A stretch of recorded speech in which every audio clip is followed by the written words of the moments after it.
Following events witnessed in the Middle East, North Africa and the United Kingdom, the debate on the regulation of internet usage has gathered pace from mostly lawmakers and now subject of deliberations at the Internet Governance Forum that kicked off today at the United Nations headquarters here in Nairobi.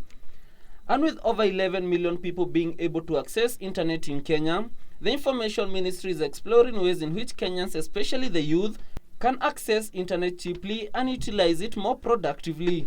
In Britain, actually they found out that engaging the youth through the social networks was much better than actually shutting them down. So from our side in Kenya, we are not going to interfere with internet. However, delegates attending the Internet Governance Forum asked for a cautious approach to the issue, saying that the internet must be used for the better good of the society without interfering on other people's rights. It's the freedom of opinion. But on the other hand, we have national laws. There's interest of the society. And the balance to be struck there has to be struck by governments. The forum that runs for 4 days has attracted delegates from various disciplines, among them the civil society, government and ICT experts, and will also discuss issues surrounding cybersecurity, privacy, governance and development of local content to spur economic growth. Kamau Mbote, Business at 9. I believe the children are our future. Teach them well and let them lead the way. Show them all the beauty they possess inside. Born on August 9, 1963 in Newark, Whitney Houston was an American singer, actress, producer and model. In 2009, the Guinness World Record cited her as the most awarded music act of all time. Her list of awards includes 2 Emmy Awards, 6 Grammy Awards, 30 Billboard Music Awards, 22 American Music Awards, among a total of 415 career awards as of 2010. And when the night falls, loneliness falls. Houston was also one of the world's best-selling music artists, having sold over 170 million albums worldwide. She began her music career in New Jersey Church's junior gospel choir at the age of 11, where she performed alongside her mother. The mother of one was married to R&B singer Bobby Brown and gave birth to their daughter Bobby Christina Houston Brown, her first and only child. Her career turned around after meeting Bobby, where she went to substance abuse with her husband, and this marked a downturn in her career. After years of controversy and turmoil, Houston separated from Bobby Brown in September 2006, making a comeback in 2007.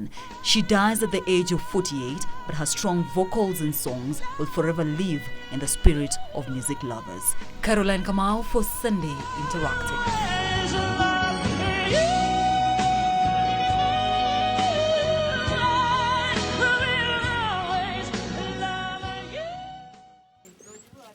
Ngozi imechujuka kwenye mwili wote wa mvulana huyu na mamake sasa analazimika kumpaka mafuta kila siku. Maradhi hayo yanayodhihirisha majeraha sawia na ya moto yameathiri ukuaji wake na hivyo kuonekana kama mtoto wa umri wa miaka 3. Unasoma? Nasali.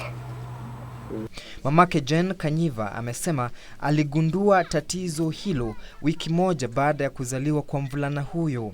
Ngozi yake ilianza kupasuka na kushikana. Alafu yeye mwenyewe alikuwa na shinda mingi. Usiku alikuwa analia, jua ikiwaka hata kama amelala. Alikuwa analia kabisa. Ndipo nilimpeleka hospitali Donyusabu. Akadungwa sindano na nikapewa madawa ya kukunywa.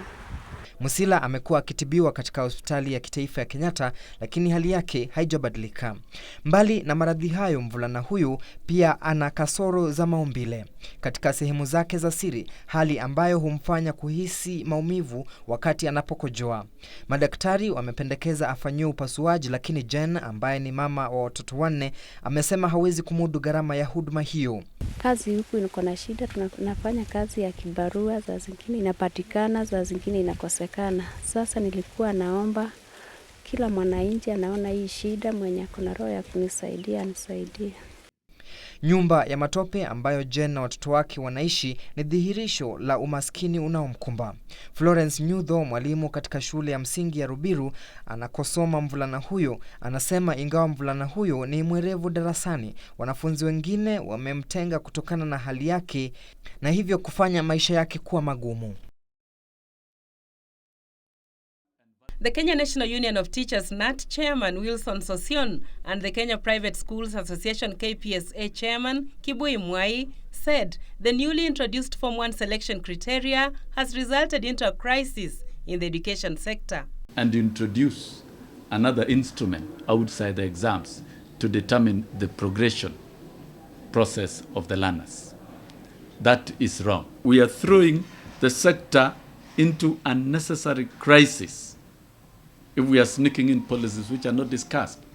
While calling for a consultative approach, the NAT and KPSA say children and parents are bearing the brunt of policies that could see investment in the education sector go down the drain. And this is where we are pushing learners, a situation where learners are committing suicide. It has never happened. This is the first time we are seeing learners committing suicide and even teachers committing suicide. That is an obvious problem, and we must address this crisis. First and foremost, entrepreneurs will lack confidence with the government because they don't know what will happen tomorrow. Because the moment you threaten, the moment you threaten pupils, the moment you threaten parents, and indirectly tell them that the way forward is the public sector, you are like telling them to move. They appealed to the Ministry of Education to relook at the newly introduced criteria and remedy the situation before more children suffer, noting that the quota system has failed to address the issue of equity as entrenched in the Constitution.